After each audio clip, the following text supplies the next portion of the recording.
This is not good. No.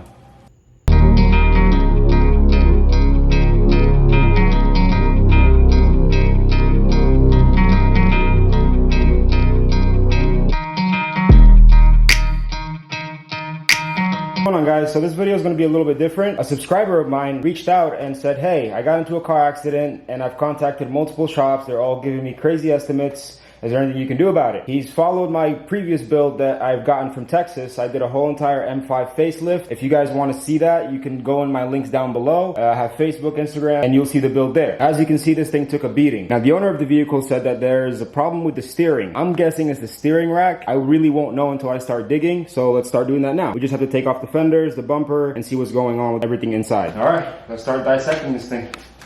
The weather strip, from wheels. Remove these clips. Get this top cover. These are very reusable clips. Don't get rid of these if this happens to you. Remove the fender cover.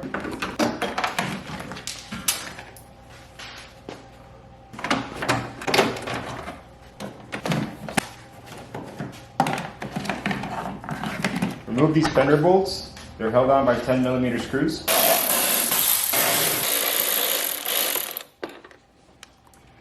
And to get to this screw, you have to open the door, remove that little panel, and you'll see that this screw comes right out. Do the same for the other side. Luckily, I was able to get the right wheel off, even though it took a hit. But the driver's side wheel took a pretty big impact. It's actually cracked in multiple places. I got all 4 bolts out besides one. I think it's impacted in there pretty tightly, and after the twist and bend of the rim, it's actually forced in there. So we're gonna actually work around this rim until I get tomorrow and get the bolt extractor. Remove this cover here. You have a lot of 8mm screws.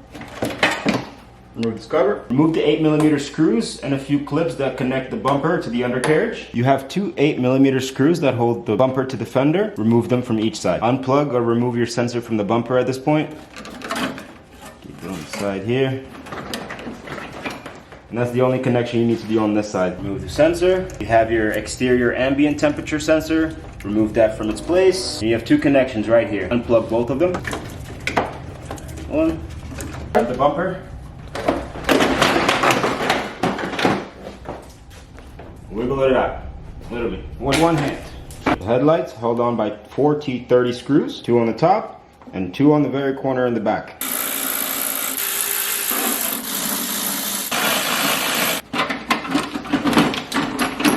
Unplug the connection. And the headlight should come out. There's only 2 last bolts holding in the fender, and to get to this bolt down here, you have to remove the side skirt. There's only 7 8mm screws that hold the side skirt to the body of the car. Remove them.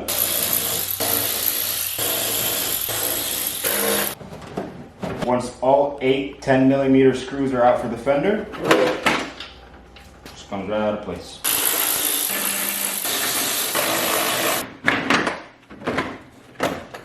Remove the grill. Grab from the top.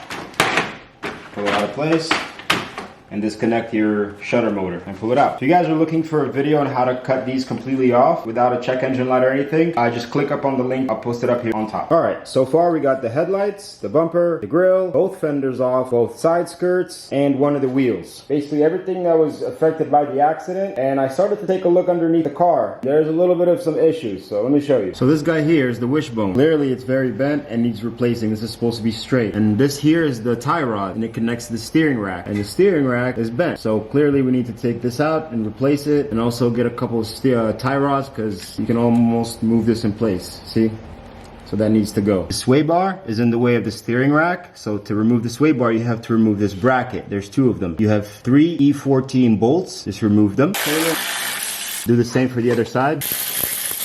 To remove these power steering lines, you have to remove this undercarriage here, and it's held on by 10mm bolts. There's like about 6 or 7 of them. Just remove this plate.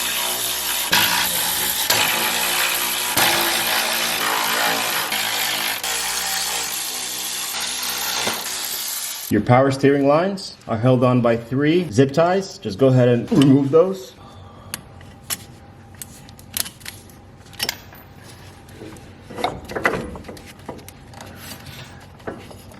Now you're able to get to this bracket here.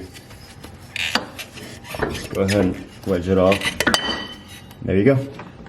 And now your sway bar is gonna just hang down. This is the perfect time to replace it if you want, or you can remove it out of the way or just let it hang down here. Just make sure you don't pull or tug on it. Next, you need to remove the tie rods from the wheel itself so you're able to drop the steering rack. It's held on by a T14 and a nut. What you wanna do is you wanna get your T14 tool and put it inside of the bolt right here while you wrench on the nut. You wanna start with the nut until the bolt starts to turn, and then get your T40, place it here. Once you have it nice and loose, you should be able to do it by hand. Now you see how that bolt is rotating in place?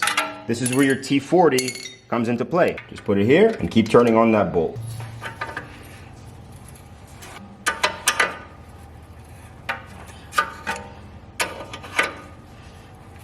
Once the bolt is removed, grab on the tie rod.